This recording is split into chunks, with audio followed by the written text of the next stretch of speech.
Well, oh boy, sound the iPhone 15 rumor alarm. It's about to get weird in here. If it hasn't already. Alrighty tighty, getting right into this story numero uno. About a month ago, we learned about Apple's secret Project Bongo. Yes, that is a real code name, apparently. And collectively, we all just sort of went, okay.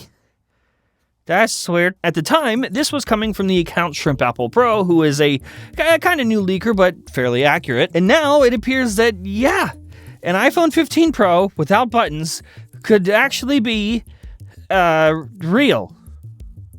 Could be a real thing. From the mouth of the very reputable Kuo Ming-chi himself, my latest survey indicates that the volume button and power button of two high-end iPhone 15, the second half 2023 new iPhone models, may adopt a solid-state button design, similar to the home button design of the iPhone 7, 8, SE2, and 3, to replace the physical, mechanical button design. And there it is. There it is. There you go. That actually makes sense. See, when you say weird, uncomfortable things like iPhone without buttons, people get confused and scared. We should have known, man. We should have known. Of course Apple was going to go all Taptic Engine on that bitch. The last time that we talked about a buttonless iPhone, we were sort of kind of calling it the iPhone 15 Ultra, which could still be the case. If you think about it, something like this would be the perfect way to differentiate the iPhone 15 line even more. And there's no better guinea pig for new features than Apple stands who would happily buy the latest, greatest, definitely overpriced iPhone. Just got to get Tim Cook to give little kisses to each and every phone before it gets boxed. The last time Apple made a button into a not button for iPhone was all the way back in the iPhone 7 in 2016, a solid 6 years ago. Oh god, time is moving so fast, I'm gonna die soon. That worked pretty well, so I don't really see there being any issues with the locky-unlocky button getting the same treatment. Though, gotta be honest, Taptic Engine volume buttons seem pretty sketch to me, dog. Seriously, am I the only one that opens something and it is actually way too loud and I panic and I start mashing those little boys to turn it down, but I'm actually turning it up? Especially if you've ever used the newer AirPods Pro 2 with the Taptic little ear stem things that turn volume up and down.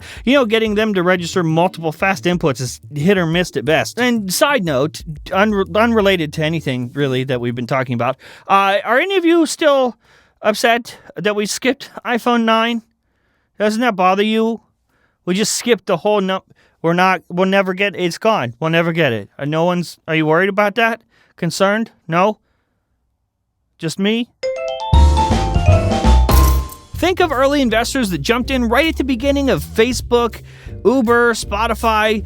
Bet you were one of those, huh? That's why today's episode is sponsored by Titan. Titan is a game-changing wealth management space that allows you to build a more diversified and resilient portfolio. Titan is a place where you can have your money actively managed in diversified income-generating asset classes like private credit and private real estate, and also where you can access exclusive investment opportunities like ARK Venture. Titan is super simple too. Sign up for the Titan app, deposit money, and purchase shares in the ARK Venture Fund. From there, the iconic Kathy Wood and her investment team will do the rest. To get started, head to titan.com/FPT, link in the description, and you'll get a free $25 investment into another one of Titan's portfolios. That's right, a free $25 investment into Titan's flagship portfolio. But again, you have to go to titan.com/FPT to take advantage. This is a paid partnership with Titan. I am a client of Titan and invested in their flagship strategy. Again, thanks Titan for sponsoring this episode. All right, welcome back. Story numero lasto. So it's been a hot minute, right, since we last uploaded an episode. And since then, some stuff has happened with Twitter and Elon Musk. That's all I'm going to say, right? Don't attack me. I'm just saying, okay? We haven't even gotten to the juicy stuff. There's been some... it turns out that the drama with the verified checkmark things, that has just been a big waste of time. Hear me out. So as a quick little update for those who are completely unaware of the Twitter situation, Elon Musk bought the company and made immediate controversial changes and things got a little out of hand. Under the new Twitter Blue services, the price has gone up to $8 and it comes with stuff, but also a verified check mark. That's right, just like the celebrities, companies, and politicians you already follow. Yeah, power to the people, am I right? But then if you pay $8 and you have the check mark like the politicians, celebrities, and companies that you already follow, doesn't it just not mean anything now? Doesn't it just mean that you paid $8 for it? Doesn't just mean that. This move to pay for verification was supposedly meant to close the gap between users with and without the checkmark. And Elon actually said this. This is not my opinion. He said the thing. Twitter's current lords and peasant system for who has and doesn't have a blue checkmark is bullshit. Power to the people, blue for $8 a month. And of course, as expected, before this is even officially rolled out, chaos. It has been chaos. Verified accounts to prove a point about verifying everybody and why that's a bad idea. They all changed their names to Elon Musk to prove to Elon that this is a bad idea. Elon went, you know what? Oops. You know what? Going forward, any Twitter handles engaging in impersonation without clarifying specifically parody will be permanently suspended. If only there was a way.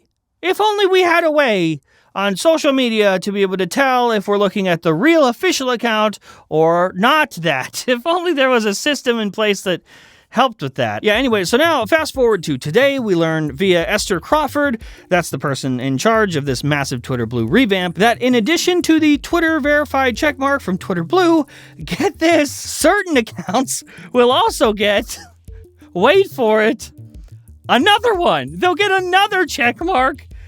And this one is gray. So, what? It's like, hey, how do I know you're the real Taylor Swift? Oh, that's easy. I have the check mark. Seriously, some accounts will get a totally separate, different check mark to say, I'm the real one, and it literally has the word official. Now, hear me out, because this is actually, Elon's being kind of sneaky. This is a very convenient way to, number one, deliver the promise of the blue check mark to regular accounts, because he already did that. He can't not do that now. And number two, hope you're paying attention at home, strip actual previously verified accounts of their status and only give official accounts to people Elon thinks should have them. Also, to know someone is someone that they claim to be, instead of just being able to scroll and see a tweet and be like, oh, that's the real person. No, they will have the check mark, the blue one, but then you have to go to their profile to see if they have the other one. So you'll have to find out if they have the, hey, I paid $8 check mark, and also the I'm really me check mark. It took a whole week for Elon to be like, you know what I think would prove authenticity?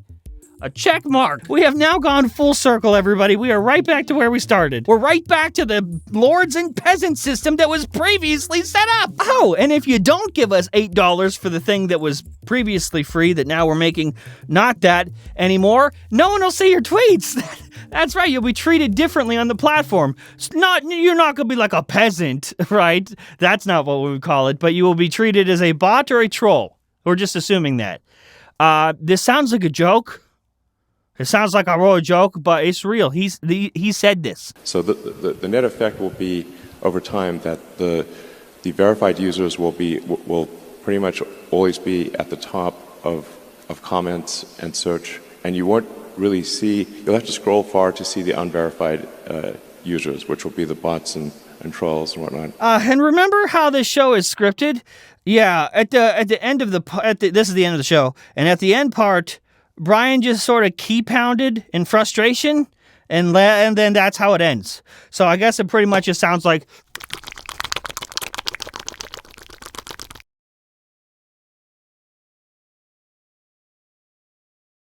Hey, it's me, John. For those of you still watching, special little treat for you. You guys are the first to know. Do not miss the next episode, all right? The next episode is big. Maybe the biggest this year, the biggest episode of the year. Just don't miss it. All right, that's all I'm going to say. Okay, now I'm leaving. Let's both leave. You should leave too. All right, are you leaving first or am I leaving first? Okay, we're okay, I'm gone.